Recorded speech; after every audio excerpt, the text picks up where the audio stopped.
Next, we're going to move to Incars versus Lenorm, and we've got Greenskins versus Beastmen. So, on this map, they're starting quite close together, and let's check to see what the builds are. Before they clash, we've got a Night Goblin Shaman who is doing some very brave scouting up on top of the hill there in the vanguard, immediately running down the hill, running up to meet him. We've got Grom the Paunch, some Orc Boys, and Goblins with Spears mixed. Error Boys as well, and some Boar Boy Biggins, Savage Boars, so lots of mass and volume, a little bit of archers, and plenty of fun to be had for these Beastmen, very bravely charging down the hill. We've got some Slangors, Malgor the Dark Omen leading the way, Ungor Raiders, we've got Chimera, Butchers of Kalkengard, some more Raiders here, and some Centaurs with some Ungor Spears out on the flanks.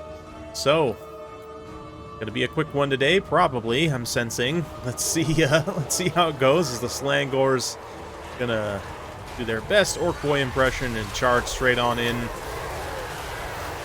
We've got the Regiment of Renowned River Trolls here. The Swamp Things also run in, as does Grom, and the Chimera just all escalating the center engagement pretty significantly.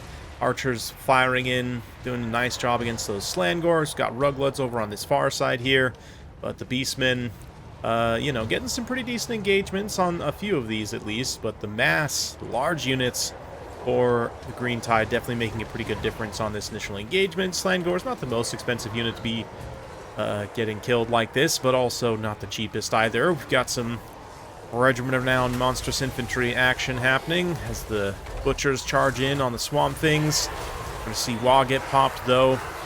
And the Goblins with Wah will actually trade pretty decently with the Butchers of Kalkengard here. The Goblin Spears, extra melee attack, extra weapon strength. They're up to 49 melee attack versus the, like 50-something melee defense of the Butchers. Actually gives them a semi-decent hit chance, at least with the amount of numbers that they have there. Yeah, Centaur is also kind of getting a little bit mauled in that engagement. But let's see what the Beastmen can do here to try and counteract things. Maybe we'll see a wild Chimera Breath attack. And the Slangors are a unit that also just gets more powerful as they take damage, so we could see kind of a second wave of Slangors moving in, try and win, but it does look like Stone Trolls out on this side as well, with the Orc Boar Boys, Boar Boy Biggins even, doing a really nice job just counteracting those Centaurs, compromising the back line, not really letting up on the Beastmen, but Butchers didn't hear no bell. They were able to win out that engagement. And now moving on to help support these Slangors against the Broken Tusk mob here. Chimera also charges in. So Beastmen definitely not going quietly into that good night. Trying to get a little roll going here. Or Spears come back from out. They're going to jump in to support against the Swamp Things.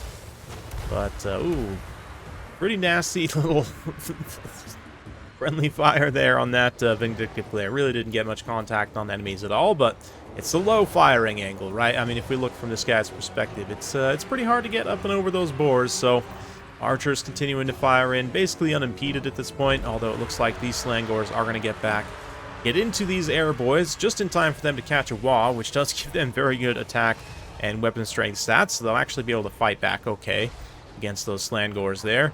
Malagor and the Chimera also come down, try and snipe the caster. Another great way to kind of equalize the value train a little bit here, but Butchers of Kalkengard get hit by the Boar Boy Biggins. They're double enveloped and sandwiched between pork buns here. Slangors will try and run in to assist, but there's too many trolls, there's too many boars, there's too many boys. The girth of Greenskins is quite overwhelming. Looking to be, as predicted, relatively a quick victory for the at least one side or the other, to be honest. It was always going to be that quick. But yeah, Lenorm looking like he's done here. Perhaps he can get a little bit more work done with these single entities, try and make it respectable. But the Chimera right now looks like it's pretty well stuck in. There's enough Boar Boys left that it's going to have a hard time escaping, and the Trolls in particular are a nice little add-in to this. They give you some, you know, regeneration, some tankiness. The Stone Trolls, of course, missile resistance in a pretty big way. So, not that you face a ton of missiles in this matchup, but you got to respect the Ungor Raiders. Definitely can be quite dangerous. Yeah, I like the combination in particular of like the spear infantry plus these large units. It does mean that even if Beastmen were to go, heavy on their own, take some monsters, maybe some minotaurs, it would also work out very well against that. So interesting one for sure. We'll kind of do some analysis here of this after game, and then we'll go on to the rest of the series in future videos, so be sure to stay tuned for those.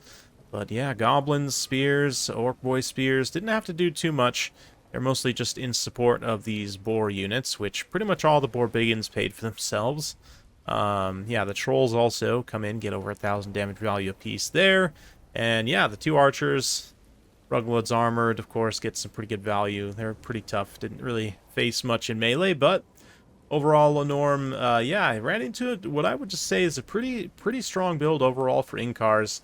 And ultimately, the map there didn't do him a ton of favors, where kind of got drawn into a downhill engagement, which would seem advantageous on the face of it, but ultimately, not having the mass to back up these Slangors, and even if the Centaurs were in a good position to try and counteract, I mean, they're still going up against, like, boars and spears, so it's going to be a tough engagement regardless.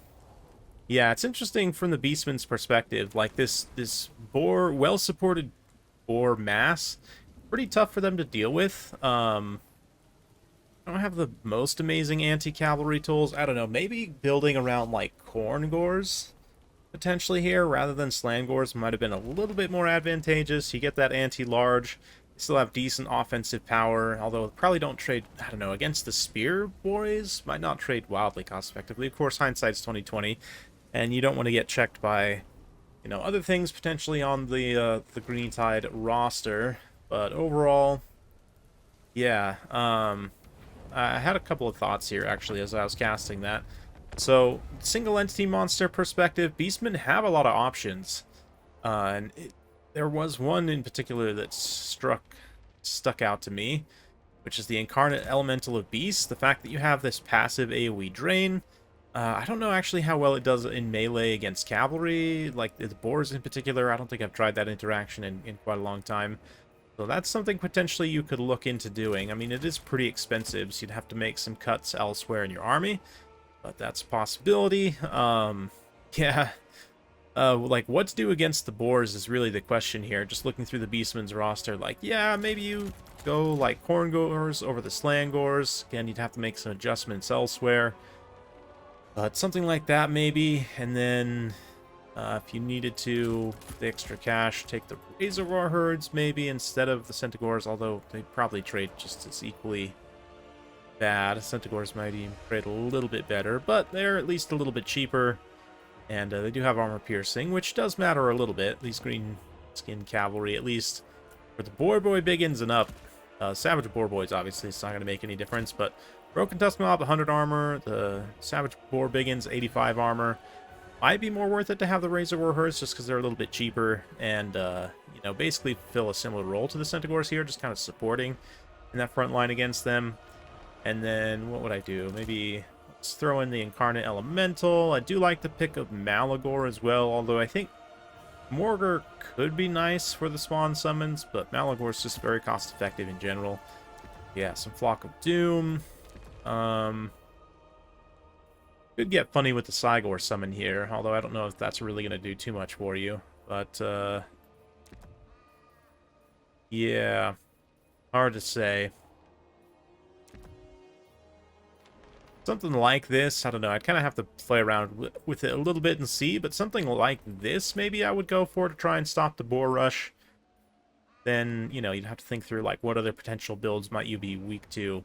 In this, maybe, like, archer spams, maybe get some extra mobility, to kind of help support and get after backline archers and whatnot. But anyway, that's kind of my thinking in this matchup. You guys will have to let me know it down in the comments below. Hopefully you enjoyed, and hopefully you're enjoying this series overall. If you are, be sure to subscribe. If you're not subscribed, I would greatly appreciate it. Like this video, share it with a friend, comment down below. We'll see you next time.